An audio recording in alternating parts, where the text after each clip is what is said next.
Cabinet मंत्री अनिल राजभर ने Sapa supremo Akhilesh Yadav पर पलटवार किया है। उन्होंने अखिलेश यादव को इस्लाम धर्म अपनाने की सलाह दी है। बीजेपी मंत्री अनिल राजभर से हमारे संवाददाता घनश्याम निशांत चौरसिया ने खास बातचीत की है। पे उपचुनाव हुआ जिसमें लगातार गहमा गहमी देखने के लिए मिली।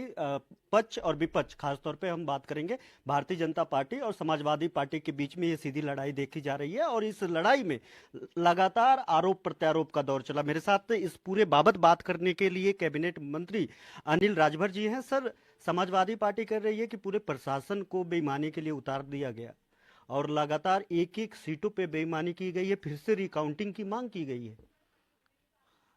मुझे लगता है कि समाजवादी पार्टी के नेता को ये बात पता होनी चाहिए कि सरकार चुनाव नहीं कराती है, चुनाव आयोग चुनाव कराता है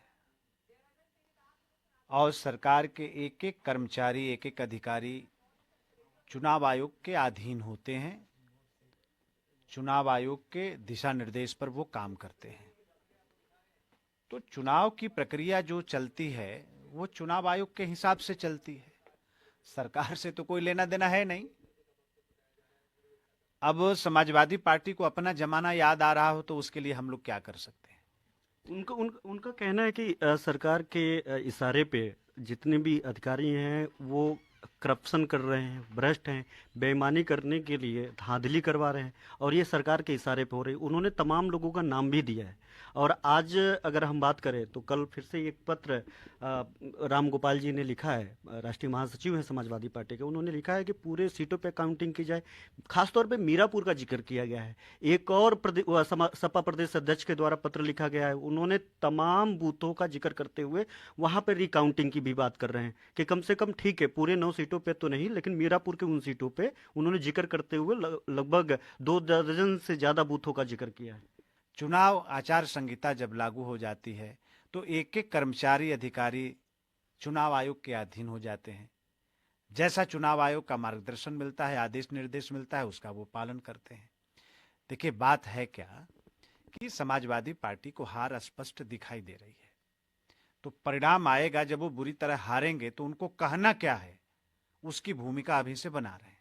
अखिलेश यादव जी ने एक और आरोप लगाया, बहुत बड़ी बात कही। बोला कि जनता तो भारतीय जनता पार्टी के खिलाफ है ही। योगी आदित्यनाथ की उन्होंने साफ तौर पर जिक्र किया, मुख्यमंत्री का।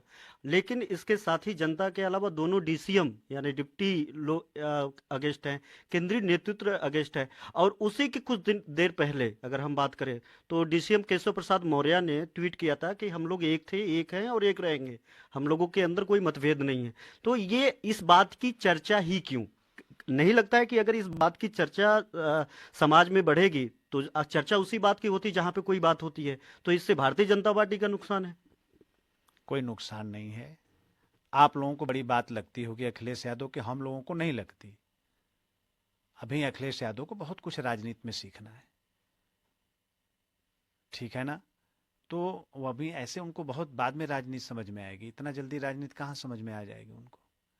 अंतिम सवाल कि उन्होंने कहा कि अयोध्या, रामेश्वरम वो धार्मिक जगह है जहां पे जिस बात को लेकर के भारतीय जनता पार्टी चुनाव में जाती है, राजनीति करती है, वहां पर ये हार है क्योंकि ये धर्म के रास्ते पे नहीं है।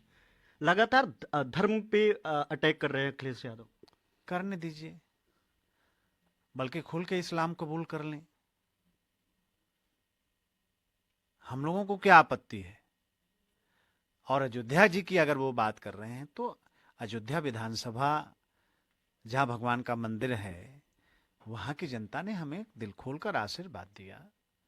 पार्लियामेंट में जो आया परिणाम, बाई इलेक्शन होने दीजिए मिल्कीपुर का, समझ में आ जाएगा उनको कि जनता कैसे इनको सबक सिखाने के लिए तैयार बैठी है। बहुत शुक्रिया बात करने के लिए। सरकार, संगठन और विपक्ष के मुद्दों पे बेबाकी से बात कर रहे थे कैबिनेट मंत्री अनिल राजभर जी। साफ तौर पे विपक्ष पे घेरते हुए कहा कि अखिलेश यादव लगातार धर्म की अगर बात कर रहे हैं तो वो इस्लाम भी कबूल कर लें, हमको कोई फर्क नहीं पड़ता। कैमरामैन मुस्तफा अहमद के साथ घनश्याम निशांत चौरसिया, स्वराज एक्सप्रेस, लखनऊ।